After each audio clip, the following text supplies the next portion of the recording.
Ito na po yung air pipeline natin. Ayan, yung sa dadaanan ng hangin. At ito po yung paglalagyan ng blower. Bali, ang sukat po nito, tubular, na 2 inches po. 2 by 2. At ito, 50 mm po ito. Ang kanyang haba. Ayan, 50 mm. Then, ang circumference po nito, yung sukat niya nito, circumference niya, is nasa 80. So, 80 po ang 3/4. Kaya, ang inilagay po natin dito, sinukat po natin ito ng 20, 20, yan po, yung apat na to. So, kung magkakadikit na ito, magkakaroon po siya ng circumference na 80 din. So, swak na swak po dito. Ganyan. So, ginatlan po natin yan. Ayan, ang gatla niya. So, dito, mula dito hanggang dito is 20 mm. Yan, 20 mm. So, ganun po yung ginagawa natin. So ngayon, ang unang gawin natin dito, pag naganitohan na, kasi ilalagay natin to sa gitna eh. Ayan. So matapos nating magatlaan, 20 to 20 mm, 20, ayan, sa sentro lang, gagawin na natin.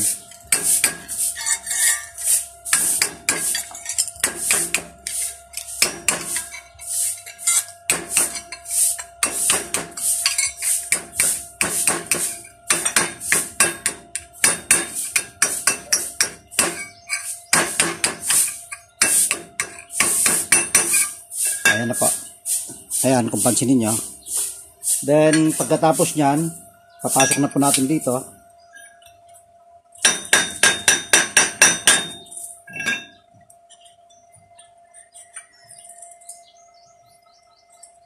Ayan, konti lang po yung ilalagay doon. Huwag po natin pasubrahan para yung hangin walang masasagabal. Ayan. So, silipin pag okay na. Then, ayan na po. Ayan. So, ang gagawin natin dito, i-tacking muna natin ito. Yan.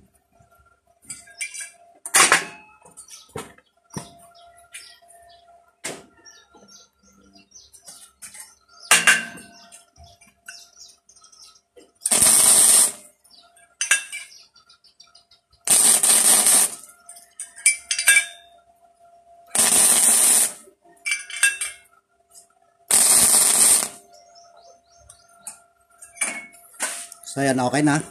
Tacking na. Katapos nyan, pupukpukin na po natin yan.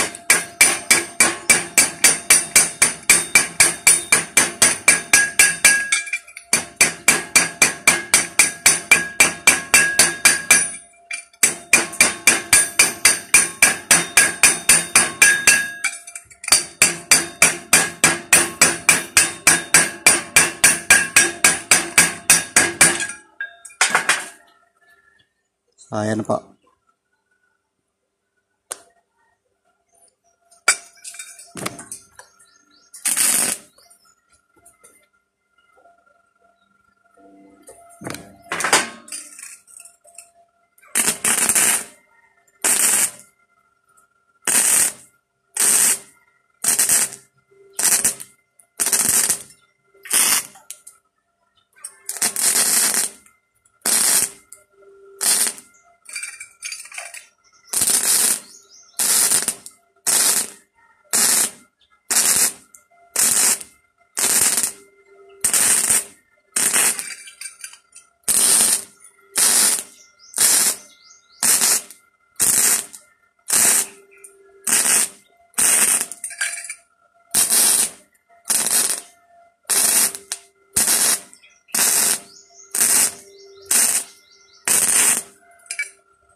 Yan, tapos na po, ililinis na lang po ito.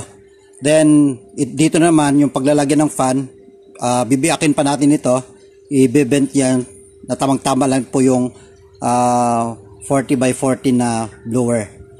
Ayan po. Ililinis ko po muna. So, ito na po, malinis na. Ayan. So, okay na. Wala na yung mga joint niya na linis na po.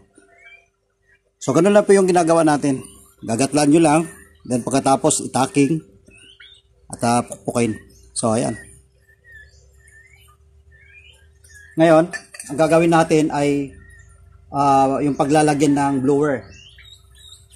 So, ang ginagawa ko nito ay kinakating ko lang po. Ayan.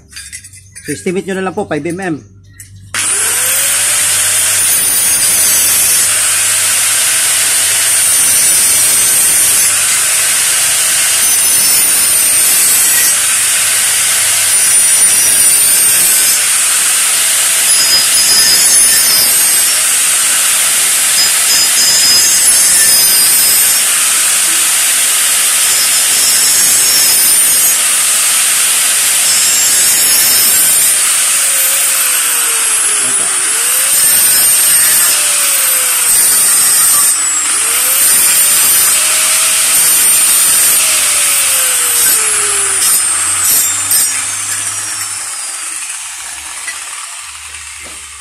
Ayan, nakat na po natin.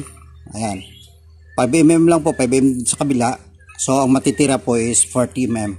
So, 40 lang po yung fan natin eh. Ayan. So, ngayon, ang gagawin natin ay puputulan natin ito. Itong isa, puputulan lang konti. Ayan, putulan natin ganoon. Para ito po yung gagawin nating stopper. Para hindi lulusot yung blower.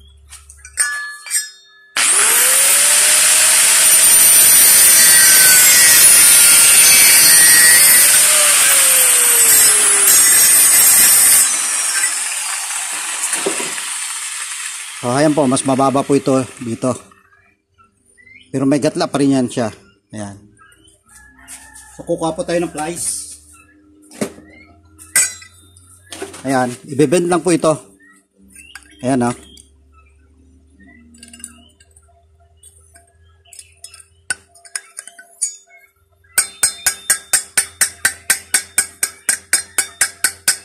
So, ayan na po.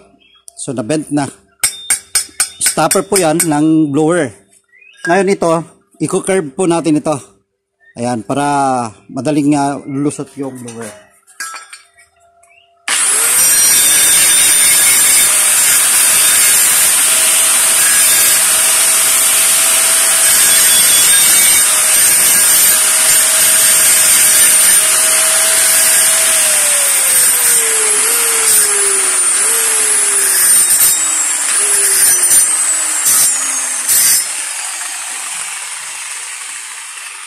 Ayan na po. Na-bend na natin yon. Then ganun. Then ang gagawin lang natin, i-bend na rin ito. Ayan. Ganun din sa kabila, i-bend din natin to. At ito rin.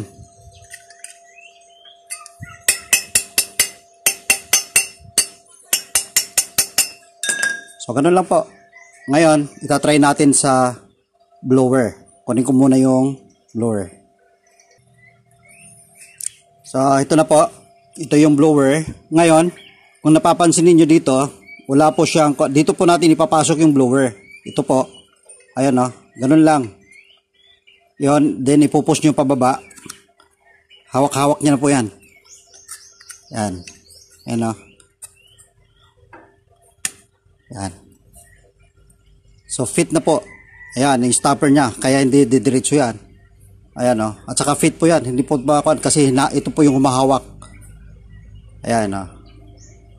So okay na po yan. So ganun lang po. Ayan o. So pag kukunin ninyo, pataas nyo lang. Ayan. Then, pag ibalik, push lang. So ganun lang po yan. Ayan.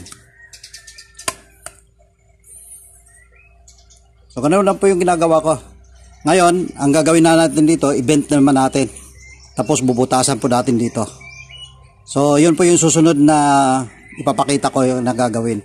So, nakita ninyo paano ito ginagawa. So, ganun lang po. To.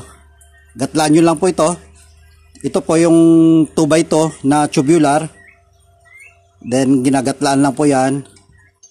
At least 20 mm po lang ito. 20 po ito. Kasi yung circumference po ng 3/4 is 80 mm.